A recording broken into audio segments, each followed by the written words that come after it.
ഒരു day and my life കാണിക്കാമെന്ന് വെച്ചിട്ടാണ് ഞാൻ വീഡിയോ സ്റ്റാർട്ട് ചെയ്തത്. അപ്പോൾ അതാ വരുന്ന ആ പീരീഡ്സ്. എന്ത് എക്സാം ആണെങ്കിലും പീരീഡ്സ്, കല്യാണമാണെങ്കിലും പീരീഡ്സ്, എല്ലാത്തിനും.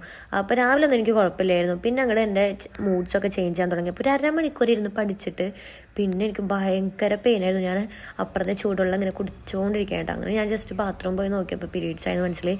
അങ്ങനെ ഞാൻ പോയിട്ട് ഫ്രഷായി. പിന്നെ ഇങ്ങനെ ഫുള്ള് കെടുപ്പ് തന്നെയാണ് കേട്ടോ. എനിക്കാണൊന്നും അനങ്ങാൻ പോലും പറ്റുന്നില്ല. കെടുപ്പ് നല്ല പെയിനും ഉണ്ട്. പീരീഡ്സ് ഡേയ്സിലാണ് ഞാൻ എന്നെ തന്നെ വെറുത്ത് പോകുന്ന ഡേറ്റ്സ്. കാരണം സഹിക്കാനാവാത്ത അത്രയും പെയിനായിരിക്കും. അത് നമുക്ക് എന്തെങ്കിലും പ്രോഗ്രാംസ് അല്ലെങ്കിൽ എന്തെങ്കിലും ഇപ്പോൾ എക്സാമിൻ്റെ ഇടയിലൊക്കെ വന്നിട്ടുണ്ടെങ്കിൽ ഒട്ടും സഹിക്കാൻ പറ്റില്ല കേട്ടോ. അങ്ങനെ പിന്നെ എനിക്ക് അനിയൻ്റെ മാഗിയൊക്കെ ഉണ്ടാക്കി തന്നിട്ടുണ്ട്. അപ്പോൾ അങ്ങനെ തന്നെ വേഗം കഴിഞ്ഞിട്ട് മാഗിയൊക്കെ കഴിക്കുകയാണ്. മാഗി കഴിച്ചുകൊണ്ടിരുന്നപ്പോൾ എനിക്ക് പെട്ടെന്ന് ബിരിയാണി കഴിക്കാൻ തോന്നി. അപ്പോൾ പെട്ടെന്ന് തന്നെ ഡ്രസ്സൊക്കെ ചേഞ്ച് ചെയ്ത് ബിരിയാണി കഴിക്കാൻ പോയി കേട്ടോ. അങ്ങനെ ബിരിയാണി കഴിച്ചൊക്കെ കഴിഞ്ഞ് വന്നപ്പോൾ ഞാൻ കിടന്ന് കരയാണ്. ഇതിനിപ്പോൾ എന്താ ചെയ്യുക?